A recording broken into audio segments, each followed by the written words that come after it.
निघालो होतो लालबागच्या राजाच्या दर्शनाला. तर सकाळी 10 वाजताच निघालेलो आहे आम्ही आता. तर आता भांडूप स्टेशन येईल म्हणून प्रियांश खूप एक्सायटेड आहे, कारण का पहिला तो भांडूपला राहत होता, भांडूपला त्याचा जन्म झालेला आहे म्हणून. तर त्याचा चिंचपोकळी स्टेशनला उतरलो आणि लगेचच लालबागच्या राजाच्या दर्शनाला लाईन लावली. तर बघा भरपूर अशी लाईन आहे. पियूला एक टोपी घेतली लालबागचा राजाचा, अशी खूप छान खूप क्यूट दिसत होता पियू. तर तुम्हाला कसा दिसतोय पियू ते नक्की कमेंट करून सांगा. तर चला आता भरपूर अशी लाईन आहे, तर 2-3 तास तरी लागतील असं आम्हाला वाटलं, पण 5 ते 6 तास आमचे इथंच गेले होते. तर बघू शकता किती गर्दी आहे. तर फक्त लालबागच्या राजाचं दर्शन घेण्यासाठीच पूर्ण अख्खा दिवस इथं गेलेला होता. 11 वाजता निघालेलो घरातून, 10 वाजता घरी पोचलो.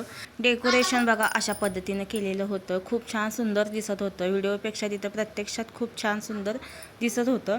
तेवढ्यात पावसानेही हजेरी लावलेली होती. तर पावसामध्येच बाप्पाचं दर्शनही झालं आणि आरतीचं टाईम झालं होतं. आरती पण भेटली. खूप छान मस्त असं बाप्पाचं दर्शन घेऊन आम्ही तिथून निघालो.